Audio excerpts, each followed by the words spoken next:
You, with respect, Johnny.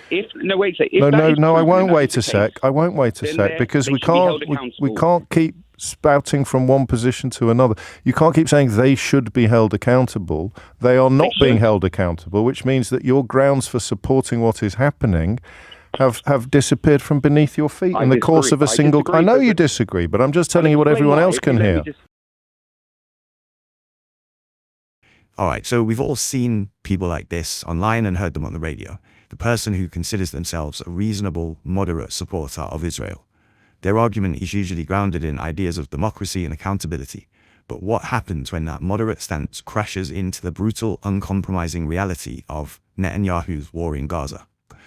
Well, you're about to hear a caller who, in his desire to defend Israel, seems unable to decouple the nation from its hardline government.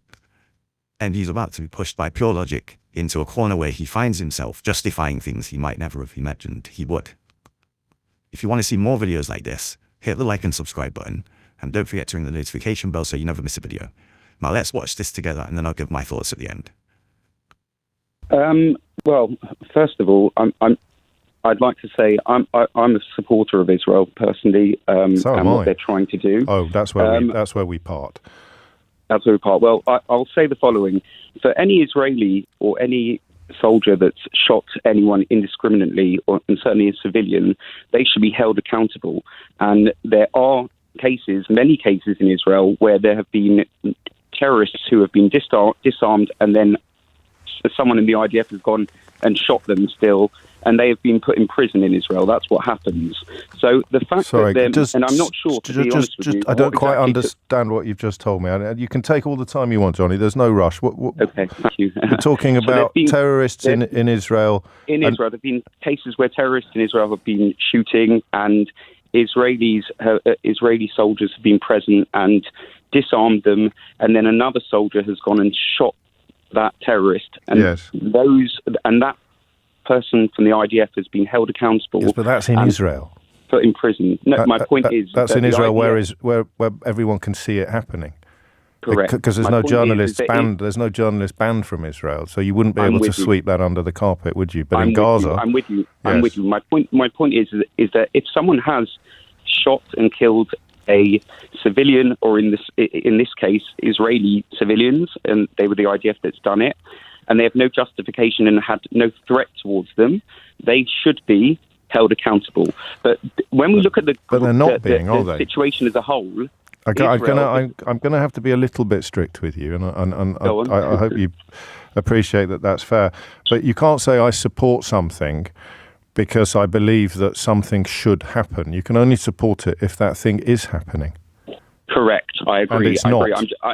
All I'm saying is it's not happening. They're not being held accountable. Nearly half of the air-to-ground munitions that Israel has used in Gaza have been unguided.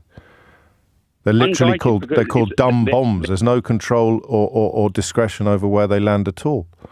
There is discretion. They've been warning civilians to move from one side to the other side, and Hamas not allowing them to move from one side to the other side because they want as much. There's no evidence of that, of them being prevented. There's no evidence of Israel warning. No, there's no evidence of people being prevented from moving. But even if there was, then telling people of a specific ethnicity to move out of their homes is pretty close to ethnic cleansing, isn't it? Why is that the case if they've got Hamas terrorists hiding in their homes and there's no Hamas terrorists in the Holy Church complex.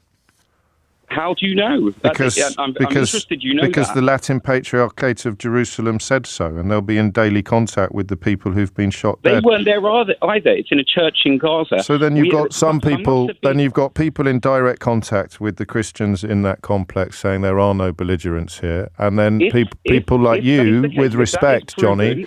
No, I won't wait a sec. I won't wait a sec because we can't keep spouting from one position to another.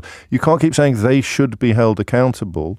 They are not being held accountable, which means that your grounds for supporting what is happening have disappeared from beneath your feet in the course of a single... I know you disagree, but I'm just telling you what everyone else can hear. Let me explain why. The general goal of what Israel are trying to do is they have to carry that out. If you had Hamas on your border sending rockets for the last 17 years to you, you'd also realise that they have to. So there we are. So you are supportive of everything, including 2 women being shot dead by snipers. No, because not at all. If particularly Israeli soldiers have gone wrong and done something wrong, that doesn't mean the whole general cause is at question at all. The general cause. Well, what do you think a war crime is? A war crime. There could be a war crime. This particular instance. But that wouldn't affect the general cause, though. So how many war crimes do you think would affect the general cause?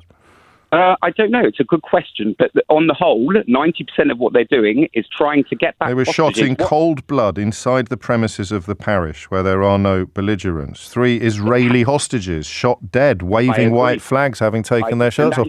So what is it that you think you are supporting when you ring in to me today? I'm supporting the eradication of Hamas, and I'm supporting. Well, how's that going? Hostages. Pretty well. I think there's probably 20,000, 30,000 Hamas soldiers, or whatever they're called, terrorists, and they're probably doing quite well in getting rid of them. At the same time, they're trying to free up the hostages. One thing I don't understand... But all we know about the hostages in the last 48 hours is that the Israeli Defense Force shot 3. And the wider analysis of the pursuit of Hamas leaders is considerably less optimistic than yours.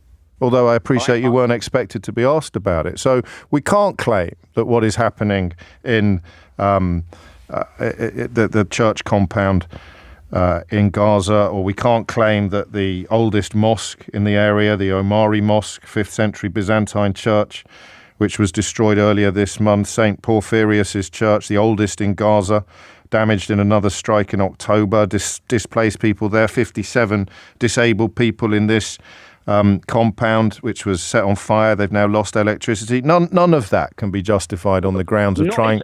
Let me finish, please. Let me finish.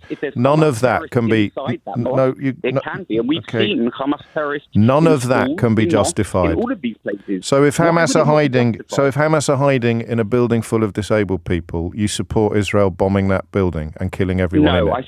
So what do you support, Johnny? To fight those Hamas people. So what do you support? The British did the same thing. Everyone, this is war. And that's why the Geneva Convention was invented, to stop them from doing it again. So here is a building full of disabled people. You think there might be some Hamas people hiding in it, even though there is no proof, and everybody there... I'm going to finish, Johnny, and everybody there says there isn't, and you support bombing it and killing everyone in it. As long as when it turns out there were no terrorists in there, as long as everybody is held to account, Johnny. Am I right? How do we know? How do you know there are no Hamas terrorists? We've seen them hiding in schools, in churches. We've seen it. So you are. Why are you arguing with me? So you do support bombing a building full of disabled people because there might be some Hamas terrorists in there? I don't. I support I support trying to shoot terrorists within a building like that. Otherwise, you could say. Otherwise, the Patriarchate said that earlier on Saturday, an Israeli tank fired on part of the church compound with 54 disabled people inside. It caused a fire that destroyed the building's generator, the only source of electricity, and some of the disabled people can no longer use their respirators. That's very sad. It's a terrible, Isn't tragic... it just, Johnny? It is indeed. But whose responsibility is... Who started it? Was Israel firing on Hamas on the 6th of October? The person that fired the tank is responsible for that. And the people that fired the guns on October the 7th are responsible for what they did. But if you want to argue that Hamas is responsible for what Israel is doing, then you put yourself in the same intellectual position as the people who argue that Israel is responsible for what Hamas did. Are totally responsible for what they do, because before Hamas went and took these... I'll say that again, because I don't think you heard it. If you want to argue that Hamas is responsible for Israel killing innocent civilians, you're in the same intellectual and moral space as people who argue that Israel is responsible for Hamas killing innocent Israeli civilians. Why? On what basis? I'm going to leave you to think about that. I'm going to leave you to think about that, Johnny. This call is more than just someone getting owned live on air. It's a real-time example of how extremism quietly pulls moderates into its orbit. Johnny starts with a classic reasonable pro-Israel line: accountability. He comforts himself with the idea that if an Israeli soldier kills a civilian without justification, they'll be punished. That belief is his moral shield. It's the story he tells himself so he can support the war and still feel principled. But the moment James lays out actual evidence, sniper shootings, unaccountable strikes, indiscriminate bombings, Johnny's whole framework crumbles. His moral foundation doesn't survive contact with reality. And this is the Netanyahu effect in action. When a government's actions become so extreme that even its moderate supporters are forced into a corner. They either walk away from their support, or they abandon the moderation they once relied on. There is no comfortable middle anymore. So what happens next is predictable. Johnny drops the accountability argument and adopts the hardline narrative. Eliminate Hamas at any cost. And suddenly, he's defending bombing a building full of disabled civilians, because his moderate justification no longer exists. Israel's leadership took that option away. We've watched the same shift unfold across British media for the past 2 years. People who once spoke with nuance have turned into binary defenders of anything the government does. Sympathy disappears. Complexity disappears. All that's left is unconditional loyalty to Netanyahu's decisions. Johnny is just the unfiltered version of that shift. He ended up defending the indefensible because the reasonable position he wanted to hold simply doesn't exist anymore. Let me know what you think in the comments. And if you appreciated this breakdown, hit like, subscribe, and turn on notifications so you never miss a video. Thanks for watching.